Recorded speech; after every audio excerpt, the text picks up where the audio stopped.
Olá a todos, sejam mais uma vez bem-vindos aqui ao canal. Aqui é o Sr. Balcão, você está no Balcão Pop. E finalmente vamos terminar mais uma temporada de retrospectiva do ano anterior. Dessa vez, 2022, né? É a temporada. Dessa vez falando de filmes. Os meus 15 filmes favoritos de 2022. Com várias menções honrosas, como eu sempre faço aqui. Antes da gente começar, galera, alguns recados importantes. Como vocês sabem, 2022 foi, como eu falei várias vezes no canal e nas minhas redes sociais, o pior ano da minha vida. Aconteceu muita desgraça. E eu quero que 2023 seja o oposto disso. Especialmente no que diz respeito à minha produção aqui no canal. Eu quero fazer vídeo pra caramba aqui. Quero encher vocês de conteúdo. E quero finalizar todos os roteiros que eu comecei ano passado. Eu quero lançar esse ano. Então, por causa disso, eu quero pedir mais do que nunca a ajuda de vocês. Curtam os vídeos, compartilhem, comentem, deem uma força nos algoritmos, né? Acompanhem a gente nas redes sociais, Twitter, Instagram, fiquem ligados no que a gente está produzindo. Muita gente comentando que os vídeos não chegam para elas, então fiquem de olho nisso. Deem sempre uma conferida no canal, os vídeos que vocês estão atrasados, porque esse é o tipo de canal que depende dos fãs, sabe? Muitos canais dependem de algoritmo, o meu canal, felizmente, é um canal que se mantém bem, graças aos seus fãs e à fidelidade de vocês com o conteúdo que eu produzo. E levando isso em consideração, quem puder participar do nosso Apoia-se em 2023, eu tô mudando um pouco lá as regras, mas continua participando do grupo. Qualquer apoio que vocês fizerem, vocês vão entrar no nosso grupinho. Enfim, é uma ajuda muito importante pro canal se manter e para eu focar cada vez mais o conteúdo aqui para vocês. E também, claro, se você se interessa por conteúdo sobre música e também pelo meu lado artístico de produção de músicas, sigam a gente na Bacano Records, que é um projeto que eu tô fazendo com os meus amigos em 2023. A gente começou no ano passado, mas a gente tá realmente caindo de cabeça esse ano. Lá já saiu a lista de melhores discos de 2022. Então, se inscreva no canal, TikTok, Instagram da Bacano Records. Bem como do Balcão Pop também agora tem TikTok do Balcão Pop, que eu criei para postar alguns shorts, alguns cortes, alguns vídeos mais simples. Então, esses são os recados. Chega de recados, vamos ao que interessa. Começando falando uma coisa, 2022 foi um ano muito especial pra mim em relação ao cinema, porque foi o ano que eu mais fui no cinema na minha vida. Eu vi 22 filmes no cinema, 22 ou 21 filmes no cinema. Então foi uma loucura, sempre que saía um filme eu ia assistir. Parte disso por causa da flexibilização da pandemia. O cinema aqui do interior de São Paulo começou a trazer mais filmes cult pro seu cronograma, coisa que não fazia antes, só trazia blockbuster. E esse ano, 2022, teve muito filme cult, filmes que eu queria muito ver e eu tive a oportunidade de assistir. Todos esses filmes que eu vi no cinema foram comentados um por um no podcast do Felipe Peters. Exatamente, você deve conhecer o canal do Felipe Peters no YouTube, mas ele tem um podcast maravilhoso no Spotify e a gente fez um vídeo junto discutindo sobre as nossas idas ao cinema em 2022. Link aqui na descrição para vocês ouvirem essa parada. Foi muito legal, muito divertido. Lá eu falo de Sonic 2, eu falo de The Batman, eu falo de Pânico, eu falo de todo filme que você imaginar que saiu no cinema de 2022, a gente comenta nesse podcast, tá? Mas agora vamos entrar de fato nos meus favoritos, no que mais me impactou em 2022, começando com algumas menções honrosas. Eu acho que como esse ano eu não assisti as séries da Marvel, foi uma coisa assim, não foi nem boicote, eu simplesmente não tive tempo pra me importar muito com as séries da Marvel esse ano. As únicas coisas que eu tive da Marvel esse ano foram os filmes e eu fiquei muito satisfeito com os filmes. Eu gostei dos 3 filmes, sinceramente. Eu não entendi muito o hate. Eu acho que muito do hate que tá tendo em cima dos novos filmes da Marvel é porque ninguém aguenta mais a Marvel. Mas isso pra mim já é realidade há 5 anos. Então. Inclusive, eu gostei mais de Pantera Negra 2 do que de Pantera Negra 1. E eu dei mais risada em Thor 4 do que em Thor 3. E pra mim, Doutor Estranho 2, nossa, nem se compara com o primeiro, eu achei muito melhor. E eu sou muito fã do Sam Raimi, então ver um filme do Sam Raimi novo no cinema, pra mim significou bastante. Só que eu não tô aqui pra defender a Marvel, tá? Então nenhum desses filmes entrou na minha lista. Mas eu gostei bastante dos 3, sinceramente, falar pra vocês. E eu também gostei bastante de Lightyear, eu chorei assistindo Lightyear, que é outro filme que dividiu muito a opinião das pessoas esse ano, mas assim, dentro dos blockbusters da Disney é um filme que me pegou emocionalmente, eu gostei do filme também. Mas nenhum desses filmes eu nem tô considerando muito pra menção rosa, eu só queria citar eles realmente. Mas vamos fazer aqui um top 5 de menções honrosas, é quase como se fosse uma lista top 20 nesse caso, só que eu vou ser bem breve nesses 5 filmes. Em quinto lugar, nas minhas menções honrosas, eu vou colocar Elvis, que, assim, eu tenho muitas críticas a esse filme em relação a tanto a forma como ele pinta o Elvis como um salvador da cultura negra em vários momentos, assim. É um filme autoconsciente da problematização que existe em cima da figura histórica do Elvis, mas é um filme que tenta passar um pano legal pra isso, só que é um filme também muito superficial sobre vários aspectos da vida do Elvis que me incomoda bastante. O filme antigo lá do John Carpenter, em muitos sentidos, eu acho o filme muito mais humano. Só que na parte de espetáculo, na parte de uma homenagem à música da figura Elvis, que é uma música que eu gosto muito, e dele como artista eu gosto muito, eu acho que é um filme assim, com poucas comparações, com poucos filmes que são tão bons em criar um espetáculo em cima de um artista quanto esse filme consegue. E eu assisti no cinema também, foi uma ótima experiência que eu tive. Em quarto lugar, Marcel, a concha com sapatos, né? Acho que em português é isso, The Shell with Shoes On. Que assim, eu achei um filme chatinho, sinceramente. Só que é um filme muito fofo, muito original, eu acho que isso é inegável. Que faz esse trabalho de stop motion com mockumentary, que é muito criativo e que eu não podia deixar de citar porque eu adoro animações que tem ideias originais e todo ano sempre saem animações muito boas nesse sentido. E essa foi uma dessas. Em terceiro lugar, Avatar 2, que talvez eu devesse fazer um vídeo todo sobre quando eu assistir de novo, porque eu quero muito ver de novo esse filme no cinema de preferência. Mas eu amo o Avatar 1, sinceramente, e esse Avatar 2 eu tenho alguns problemas, assim. O Avatar 1 pra mim é um feijão com arroz perfeito, Avatar 2 pra mim é um rodízio de pizza mediano. É mais criativo, tem mais diversificada ali, coisas diversificadas, só que tudo é semi-desenvolvido. Então esse é o meu problema com o Avatar 2. Mas só a experiência cinematográfica, a criação visual desse universo, só esses aspectos já fazem de Avatar 2 um acontecimento muito grande desse ano, que merece estar citado aqui. Em segundo lugar, Mulher Rei, com a Viola Davis, que, porra, puta filmaço de uma diretora mulher sobre mulheres fodonas sendo fodas numa época histórica que dificilmente é retratada por Hollywood. Dificilmente a gente vê filmes históricos que foquem na perspectiva de escravos, ainda mais de mulheres, guerreiras africanas lutando contra os senhores brancos e matando colonizadores desgraçados e tudo mais. Então só esse fator de ser uma peça de filme mainstream que a gente dificilmente vê já é um filme que merece meu respeito, mas para além disso é um puta drama, é um puta filme de ação foda, sabe? Não deve nada pra grandes clássicos aí como Gladiador, Coração Valente. Não que seja melhor que esses filmes, mas em termos gerais não deve muita coisa, sabe? A produção é muito boa, as atuações são muito boas. E que eu espero que seja lembrado no Oscar desse ano, porque é um filme que merece bastante atenção. Essa que é a verdade.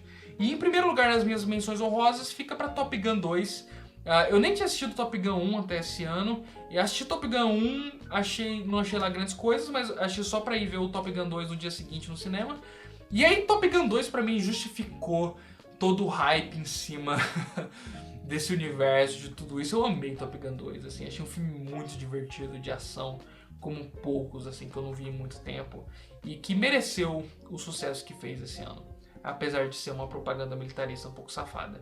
Mas, enfim, Tom Cruise é um carismático, né? É um querido. Essas são as minhas menções honrosas. E agora entramos no nosso top 15 de verdade. Eu vou falar bem em cima, assim. Eu não vou nem colocar trechos de trailer, que é pra esses vídeos saírem a tempo e pro vídeo não ficar muito longo, que eu sei que as pessoas não assistem.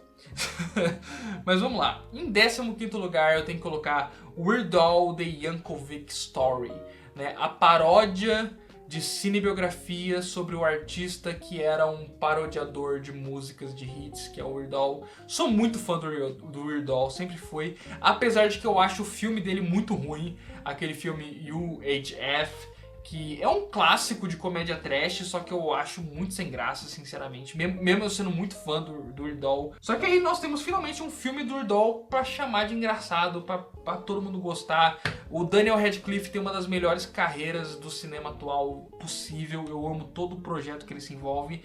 E, porra, apesar do filme se vender como uma paródia de cinebiografias, não chega nem perto daquilo que Walk Hard fez, que eu já citei no meu vídeo de cinebiografias, que é de fato, Walk Hard é uma paródia de todas as cinebiografias que existiram até aquele momento, a ponto de que não teve nenhuma cinebiografia feita depois desse filme que conseguiu escapar dos clichês que esse filme zoa, porque é a paródia definitiva do gênero, assim, é difícil chegar perto dela. Weird Al é muito mais que isso. O filme começa como uma paródia de cinebiografias, só que ele vai tomando um caminho cada vez mais absurdo e vai virando muito mais um filme besterol, insano, que vai misturando ação com comédia, com, sabe, subversão de celebridades, uma parada super soft park, assim, com toda essa falta de preocupação em sequer dar um segundo de tempo pra realidade. É um filme ainda muito mais próximo da realidade do Weird Al do que Bohemian Rhapsody é sobre o Queen. Em 14º lugar, The Cursed, que nada mais é do que o filme de lobisomem do ano. Tem que ter sempre um filme de lobisomem nas minhas listas, porque nós estamos na era dos lobisomens, então todo ano tem filme foda de lobisomem saindo. E The Cursed nada mais é do que o mais próximo que a gente teve até agora de um filme bem A24 de lobisomem, sabe? Eu não gosto muito do título, porque já existe um filme de lobisomem chamado Cursed, que é o filme do Wes Craven. O nome original desse filme era Eight for Silver, quando ele saiu primeiro em festivais. Só que aí trocaram o nome dele para distribuir, achei muito bobo. Mas é um filmaço de lobisomem, né? Também baseado lá na história da besta de Gevaudan. Muito interessante, com momentos bem horripilantes. Uma mistura de A Bruxa com Pacto dos Lobos, né? É o que esse filme faz, gostei demais. Em 13º lugar, um filme brasileiro que mexeu muito comigo. Esse filme é um soco no estômago, assim, não é um filme para quem tem estômago fraco, para quem é muito facilmente impressionável, que é o filme Carvão, que é um filme que, numa pegada meio Bacurau, assim, no sentido de fazer esse retrato ácido e quase que pós-apocalíptico, só que na verdade profundamente sobre capitalismo, que ele faz do interior do Brasil. Só que diferente de Bacurau, que vai para um caminho de mais entretenimento, de mais ação, homenagem ao western, Carvão vai para um caminho super psicológico, intimista e bastante quase freudiano, assim, em vários aspectos, e bastante perturbador, assim, é um filme bem instigante. Em 12º lugar, uma animação stop motion fascinante da Netflix, que é The House, que vai contar 3 histórias completamente diferentes em tom uma da outra, todas elas passadas nessa mesma casa.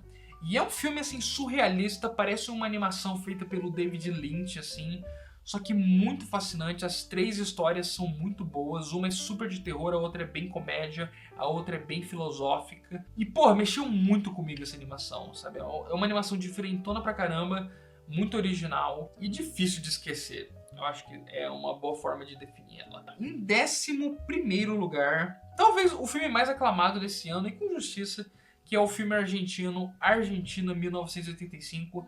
Acima do fator fílmico, que é um filme muito bem feito, muito bem dirigido, com ótimas atuações, Ricardo Montalbán é um dos grandes atores da história e tudo mais. Com tudo isso levando em consideração, é um filme que ganha muita importância e ganha muita relevância por causa da temática que ele aborda, que foi aí o julgamento dos militares responsáveis pela ditadura militar na Argentina. E é um filme que faz esse resgate histórico da memória por trás das torturas, assassinatos e barbaridades que aconteceram no período militar da Argentina naquela época. E fica um pouco assim o gosto amargo de nós brasileiros vermos que isso não aconteceu aqui no Brasil. A gente poderia ter tido um processo de julgamento desses atos, só que não tivemos, e em consequência disso nós temos aí até hoje pessoas que ficam achando que foi um período maravilhoso. Sem dúvida nenhuma, eu acredito que as pessoas que verem esse filme, mesmo pessoas que têm opiniões conservadoras e reacionárias, vão ter uma nova visão. Assim, pelo menos vão ser cutucadas, pelo menos isso. E em 10º lugar, entrando no nosso top 10, um empate técnico. Sim, eu tive que fazer esse empate, que é X e Pearl. Assisti X no cinema, e se vier Pearl pra cá, apesar de eu já ter assistido, eu vou assistir no cinema também, porque tem um atraso bizarro de quando esses filmes saem lá fora para quando eles chegam aqui.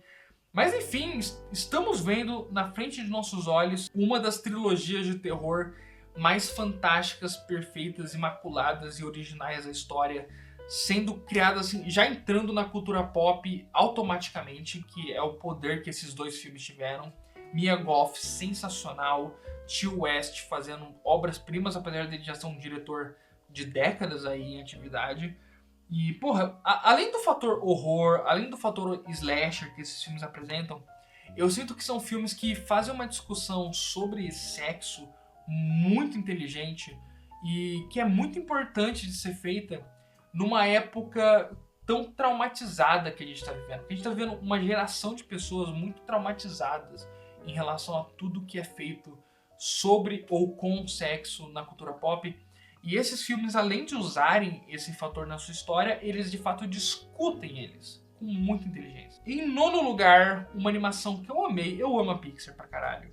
Eu tenho que fazer uma atualização do meu ranking da Pixar em formato de tier list, inclusive. Turning Red. Eu acho que é o primeiro filme da Pixar dirigido por uma mulher. Caraca, que filme delicioso. É meio que o Scott Pilgrim dessa nova... Assim, eu sinto... tem uma vibe tão forte de Scott Pilgrim nesse filme. O jeito que a edição funciona. O quão dinâmico ele é. De mostrando todo esse universo de cultura pop da juventude atual. Eu acho tão fascinante. Eu acho que esse filme retrata tão bem e de forma tão divertida e sensível as tendências atuais, sem ficar julgando muito, simplesmente apreciando como as crianças de hoje em dia são. Sem medo de tocar em alguns assuntos um pouco mais, não problemáticos, mas assim, que ainda são muito tabu por algum motivo na sociedade, como menstruação, que não deveria ser. E além disso, é um filme de lobisomem, tá? Da mesma forma que Luca era a versão da Pixar para Monstro da Lagoa Negra, da Universal, Turning Red é a versão da Pixar para Lobisomem de 41.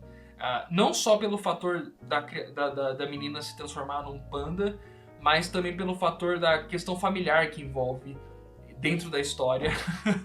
E, enfim, filmaço, só que o título de melhor animação de 2022, eu acho difícil não ficar com Pinóquio de Guillermo del Toro. Esse filme faz uma coisa que é muito rara pra mim, que é quando um filme consegue, ao mesmo tempo que entender perfeitamente a essência de uma obra, ele modifica tanto a sua base, que ela se torna uma nova versão definitiva daquela obra. Que é o que eu sinto com o Médico Monstro de 31. É um filme que, na minha opinião, pega tudo de bom que já existia no livro e faz um trabalho muito melhor de lapidar isso numa obra-prima do cinema. Só que o louco pra mim é que quando o filme do Médico Monstro de 31 saiu, tinham pouquíssimas adaptações de Médico Monstro no cinema. Então era relativamente mais fácil você fazer isso. Agora a gente tem Pinóquio saindo num ano que teve tipo assim 5 filmes do Pinóquio. Ano passado teve outro filme do Pinóquio, ano retrasado teve aquele filme francês que foi indicado a um monte de Oscar. Tipo assim, todo ano tem uma porrada de filme de Pinóquio, um monte de versão já foi feita, desde quadrinhos, sei lá, desenhos animados. Você tem versões em que ele é um robô assassino. Tem tanta versão de Pinóquio por aí que é muito louco a gente pensar que em pleno 2022 a gente teve uma versão da história de Pinóquio que, na minha opinião, primeiramente é superior à do livro, porque eu acho o livro até bem mais ou menos, mas é talvez a versão definitiva de Pinóquio, assim. Eu acho até melhor do que o filme da Disney. Eu acho tem ideias tão brilhantes nesse filme, sabe? O jeito que lida, atrela a história do Pinóquio com a Itália fascista, discute, sabe, temáticas tão profundas sobre aceitar você mesmo. É um filme tão charmoso. Meu único problema com o filme é que eu acho o stop motion dele muito perfeccionista, a ponto de que perde um pouco do charme do stop motion, que na minha opinião são aqueles errinhos que dão muita beleza, sabe? Uma digital que aparece, alguma quebradinha de frame mais estranha. Só que esse filme é tão fluido que às vezes parecia que eu tava vendo um 3D gourmet. E outra coisa que me incomoda um pouco são as músicas, assim, tirando uma música que é a música do Pinóquio, que eu acho tristíssima quando ele canta. Eu acho as músicas do filme bem chatinhas, mas de resto, nova obra-prima do Guillermo del Toro. E agora, em sétimo lugar, Nope, do Jordan Peele, que também é um forte concorrente aí, meu filme favorito do Jordan Peele. Eu amei Nope. É um filme que eu discuti sobre ele por horas com meus amigos, porque é um filme com tantas possibilidades de interpretação diferente. Eu acho que é o filme mais bem resolvido do Jordan Peele até agora, em termos de nível de complexidade. E muita coisa já foi dita sobre esse filme, só que uma coisa que eu queria dizer sobre ele é que eu acho que a gente tem que parar urgentemente de resumir o cinema do Jordan Peele a discussões sobre raça, discussões sobre racismo. É claro que o racismo é uma temática muito importante em todo o filme de Jordan Peele, provavelmente vai continuar sendo, e é importante nesse filme também. Só que há um reducionismo tão grande de todo filme que o Jordan Peele faz, as pessoas necessariamente enclausuram e colocam nessa caixinha de filmes sobre racismo que é muito limitante para o cinema que ele faz. Eu acho que com Nós e Corra isso era até mais justificável, mas Nope é muito mais que isso, sabe? Nope é um filme na pegada Spielberg, é um filme na pegada Robert Zemeckis. Mesmo com elementos de terror fortes, mesmo com a temática racista ali, é um filme muito maior do que isso, sabe? É um filme sobre cinema, é sobre entretenimento, é sobre tudo. É uma aventura, é uma ficção científica. Então, eu acho importante a gente parar de reduzir o cinema do Jordan Peele a uma caixinha que as pessoas colocaram ele. Porque ele é um cineasta muito maior do que isso. Em sexto lugar, eu vou colocar Marte 1, outro filme nacional que foi avassalador esse ano. Porra, filmaço, muito parecido com Nope, no sentido de que é um filme com várias interpretações diferentes. Um filme que cada personagem parece estar vivendo sua própria narrativa ali especial. Pô, é um filme sobre o valor da vida, né, mesmo em tempos de crise. Já é aí uma pequena pérola do cinema nacional a ter saído de um período tão sombrio que a gente acabou de passar, que foram esses últimos 4 anos de desgoverno. E é um filme que vai discutir isso, só que de uma forma ali no subtexto, né? Em primeiro plano você tem na verdade a vida dessa família e os problemas que eles passam, os sonhos que eles têm. É um filme sobre sonhos, né, mal resolvidos da população brasileira, o que é algo que pega muito profundamente em todo mundo que é brasileiro e tem algum sonho muito difícil que quer realizar. E falando de sonhos, falando de cinema, falando de filmes que eu me identifiquei, vamos falar daquele que é o filme que eu mais me identifiquei esse ano. E na verdade o filme que eu mais me identifiquei desde que eu comecei a fazer esse canal, que eu vi saindo. E é um filme que tende a crescer muito em mim nos próximos anos. Eu inclusive diria que talvez se eu for fazer uma lista de melhores filmes desse ano daqui 10 anos, esse filme acabe ficando em primeiro. Mas no momento eu vou deixar em quinto porque eu acho o filme menos original da lista, sabe? E originalidade é um fator que conta muito pra mim. Então eu só vou saber o quanto esse filme realmente tem impacto longevo em mim daqui a alguns anos, né? No momento, ele é só o meu quinto filme favorito do ano, que é The Fabelmans, do Steven Spielberg. Por mais que a gente seja fã do Spielberg, por mais que tenha uns amigos meus que são muito defensores do Spielberg e que lambem a bola dele pra tudo que ele faz, a verdade é que eu não me emocionava no filme do Spielberg desde Tintin, eu acho. eu não ligava tanto pra um filme do Spielberg desde Tintin. Teve uns aí que eu até pulei, sabe? Mesmo o Spielberg sendo o diretor histórico que ele é, sabe? Mas, porra, você vai lá ver um Gigante Amigo, que é legalzinho, mas, porra, o Jogador Número 1, legalzinho, Cavalo de Guerra, legalzinho, aquele filme lá, Ponte dos Espiões, legalzinho, a The Post, legalzinho. Eu não assisti ainda o Amor Sublime Amor, que parece ser bem acima da média, mesmo do que ele produziu na vida, só que The Fabelmans é outro nível, sabe? The Fabelmans é forte concorrente pra talvez o meu filme favorito do Spielberg, assim, pensando no futuro, assim, dependendo do quanto esse filme cresça comigo. Que é o filme autobiográfico do Spielberg. Assim, se você for pesquisar sobre o que desse filme é real e o que não é real, você vai ver que é um filme praticamente inteiro real. Apesar do Spielberg estar vendendo o filme como semi-autobiográfico, porque ele não quer que o filme seja sobre ele, o que ele tá certo nisso. Ele não quer que seja vendido como um filme sobre a vida dele. Tá muito certo, né? Pra não parecer arrogante ou egocêntrico. Mas é um filme sobre amor ao cinema, é um filme sobre o papel da câmera na vida das pessoas, da filmagem na vida das pessoas, de como a filmagem influencia como a gente enxerga o mundo. E pra cima de tudo isso é a história de um moleque que sonha em ser cineasta, lutando por esse sonho. E pra todo mundo que é cineasta e tem esse sonho, esse filme vai pegar você pelo saco e vai ser um soco na cara. Então, The Fabelmans já é um filme muito pessoal pra mim. Agora vamos entrar num top 4 forte, fortíssimo. Em quarto lugar, Um filme que a sala de cinema tava vazia quando eu fui ver ele, mas eu não poderia ter ficado mais feliz por ter visto esse filme no cinema, que é Era Uma Vez um Gênio, do George Miller. Porra, galera, George Miller, um dos maiores diretores da história. Todo o filme dele deveria ser um acontecimento, e esse filme passou completamente despercebido. Que é um filme sobre a Tilda Swinton e um gênio que ela descobre, um gênio da lâmpada que ela descobre. E eles ficam discutindo sobre desejos, sobre pedidos, sobre todas as vezes que o gênio foi encontrado e ele teve que realizar pedidos.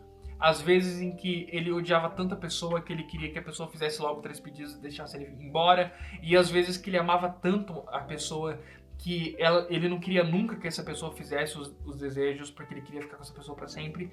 Então é um filme, acima de tudo, sobre relações.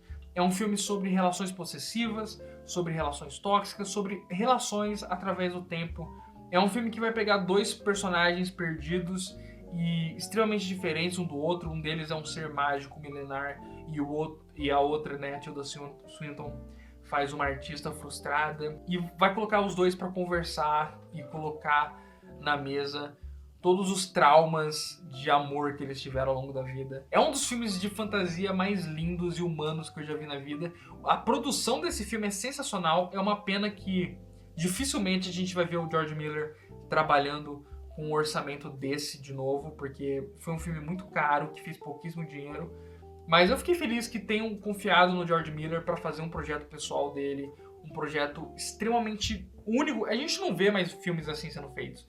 Filmes com esse nível de produção, com um nível de debate teórico, um nível de filosofia, com um nível de carga substancial tão grande quanto foi Era Uma Vez um Gênio. Então fica a indicação máxima desse filme.